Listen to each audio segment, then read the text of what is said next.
октябрьские дни, когда немцы вышли к берегу залива и очень пытали все, также баржами и катодными с Раннибалского плацдарма эвакуировали раненых. Прямо под немецким огнем от плацдарма шли в город.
Как пробило.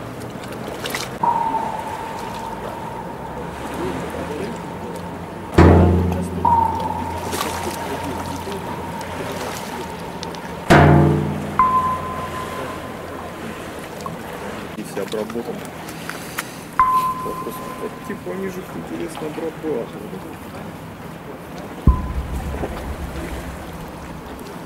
Видишь, разобрали все.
Фотографируем военную тайну.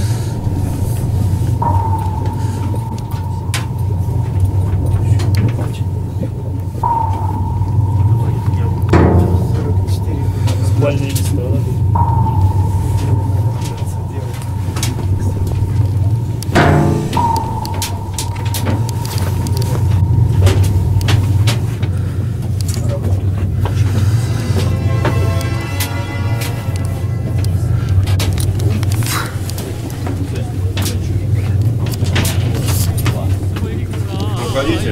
торпедный отсек. Уходит подлодка в поход, у пирса волна штормовая.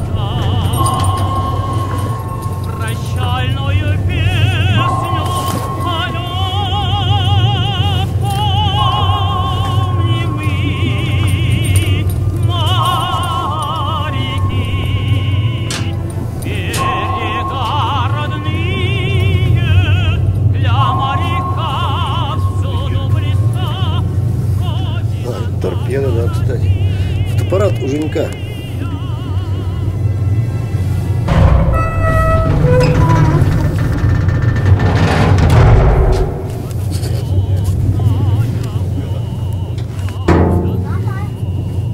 Первый отсек, торпедный и жилой.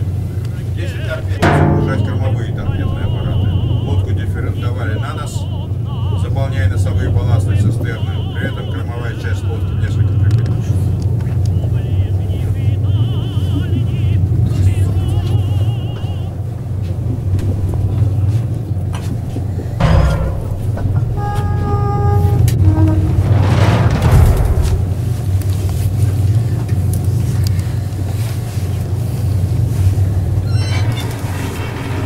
Доктор был командиром отсека, и он в случае необходимости на том столе оперировал.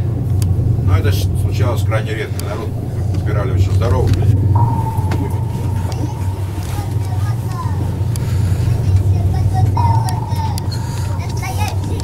Стерн при всплытии подводной лодки. А вот эти манипуляторы для заполнения цистерн и погружения. Наверху находится боевая рубка. Там командирских, там самолетов противника. А в трюме там внизу проведенные камеры для устройства, перископы, шахта работы дизеля под водой, это труба для запора. Пока волны ударит в борт, подлодка вздрогнет чуть. Ходим мы на глубину, далекий долгий путь. Пришли вдали от берегов, такая служба. Нас, моряков, морским узлом связала дружба. Велик могучий океан, велик простор, и с ним нелегок разговор.